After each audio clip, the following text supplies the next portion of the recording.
Hey everyone, welcome back to my kitchen for a brand new video. Alright you guys, I am super excited for today's recipe because we are going to be making the famous California classic In-N-Out burger.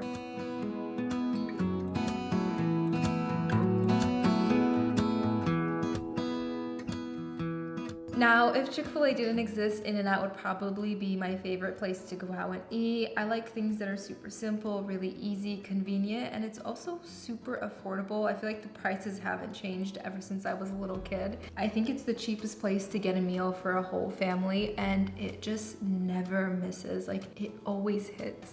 Now, I was born and raised in California, so I have a pretty good idea of what the In-N-Out menu looks like. I have my order nailed down to a T, and I think it's the best order you can get at In-N-Out. It's kind of changed over the years as I've become less picky. Like as a kid, I wouldn't get any vegetables, but now I get a cheeseburger animal style with fries, and I put salt and black pepper on the fries. It's absolutely delicious, and that's what we're going to be recreating today. Here's actually a picture of the In-N-Out burger that we are making today that I made about 2 to 3 years ago when COVID hit. Is it 2 years ago? I think 2 years. Anyways, when COVID hit, a lot of restaurants closed, so I decided to make In-N-Out at home, and this is what it looked like. So obviously we have the bun, we have lettuce, they use iceberg lettuce, sliced tomato, grilled onions.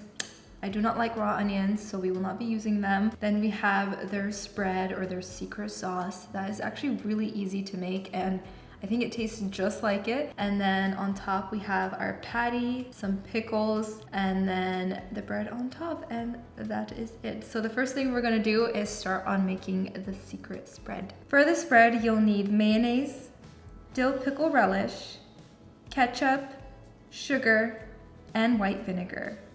Just add all those ingredients into a small bowl, mix together until smooth, and it's gonna have a nice pink color, and then we can set this aside and start working on our caramelized onions. I also just wanted to say really quickly before I start chopping the onions and crying my eyes out, if you are new to my channel and you are excited for some In-N-Out burgers, make sure to hit that subscribe button so you never miss when I upload a new recipe. And if you are already part of this lovely cooking family and you are enjoying this video, then make sure to give it a thumbs up. And of course, I always post a bunch of recipes and behind the scenes content over on Instagram and TikTok, so make sure to check those out. I actually posted a poll right before filming this video asking which recipes you guys wanted to see. There were In-N-Out burgers, birria tacos, and Nando's chicken and rice. You guys voted for In-N-Out, so that's what you're gonna get. The first step to making the caramelized or grilled onions is to chop 2 whole large yellow onions. You want to finely dice them into small pieces just like this. I like to use yellow onion, but you could use sweet onion or white onion, just depends on your preference. And if you don't like grilled onions on your burger, I highly suggest you try it out again. You might like it. Or if you do not want to do that, you can use raw onion. Or just do no onions at all. Alright, so all 2 onions are chopped. For some reason, they did not sting my eyes or make me cry at all. So I'm starting to question whether it was real onion that I bought, but I mean, I'm not complaining. So now we're gonna go over to the stove and start caramelizing them down. It is kind of a lengthy process, but I promise it's gonna be worth it. In a saute pan over low to medium low heat, add a little bit of vegetable oil or olive oil. Then add in the finely diced onions and a little sprinkle of salt. Continuously stir around the onions with a wooden spoon or rubber spatula, making sure to scrape the bottom of the pan, and you're going to do this for about 12 minutes until it starts to get golden brown and translucent.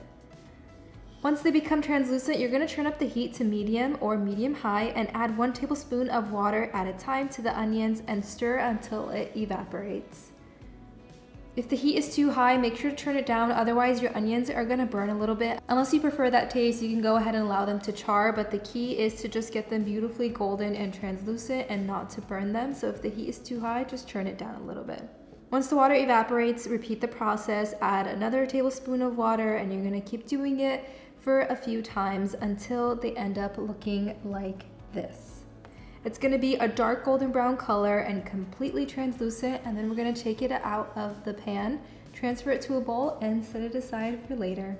Our grilled onions are finally done. They smell absolutely incredible, but we're gonna have to be patient and wait until our burgers are done to enjoy them. So the next thing that we're gonna do is work on our patties, and then we can assemble right after that. I promise the hard part is done. For the patties, you wanna make sure to use the highest fat percentage of ground beef that you can get. I'm gonna be using 80-20. Depending on how many burgers you wanna make, you might need about 1 to 2 pounds of ground beef. I am gonna be using 1 pound, and each patty is gonna be about 3 to 4 ounces. In-N-Out is not known for the thickest patty. It's pretty thin, so you might wanna go on the side of 3 ounces to make sure that it looks just like In-N-Out. After you weigh out the ground beef, gently flatten the patty into a circle to your desired thinness or thickness, making sure not to mix or mold it too much. If you pound it too much, your patty is gonna be really thick and dense, and that's what we want to avoid.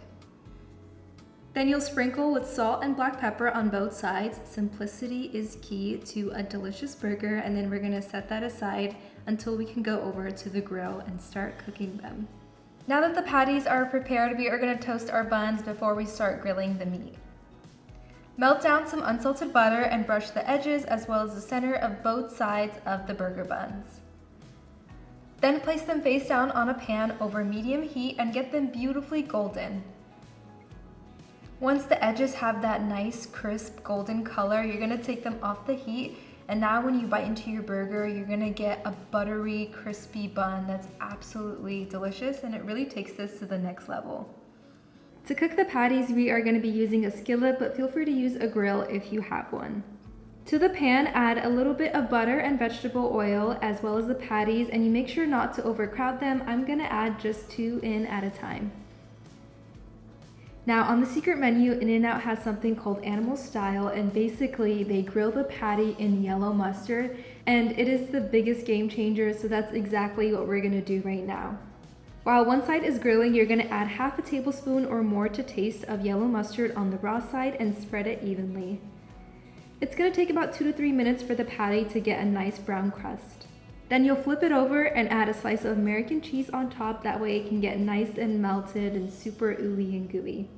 Let it cook for about 1 more minute, and then you're gonna take it off the heat and repeat with the rest of the patties that you have. While I cook the patties, I like to fry some French fries on the side. I'm just using some frozen ones because I think they are amazing, but feel free to make them from scratch if you have the time and would like to do so.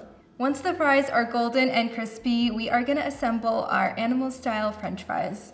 Add a layer of fries on the bottom of an oven-safe bowl. Then add 1 to 2 slices of American cheese on top and pop it in the oven just to melt it down. Once the cheese is melted, you're gonna add a drizzle of the spread that we made earlier, as well as the grilled onions, and optional, you can add some diced pepperoncinis and chopped parsley. And that's it for the animal style fries. Of course, you can just enjoy your fries as they are, and you don't need to add anything on top of them. We have everything on our assembly line ready to go, so it's time to stack up our burgers.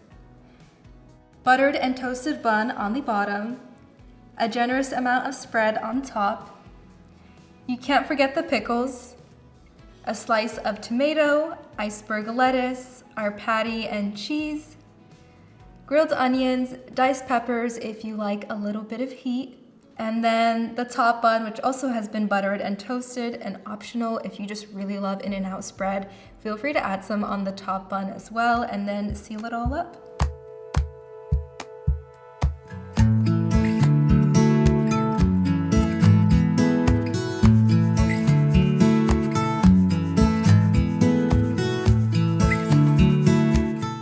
And that's how you make In-N-Out at home, and even better. I am super excited for you guys to try out this recipe. It's honestly the only way that I make burgers at home. And if you do, let me know down below in the comments, as I love hearing what you guys think of the recipes. And if you have any ideas of what you would like to see in the next videos, let me know. And on that note, I'm gonna go enjoy my dinner. So I love you guys. I will see you in the next video.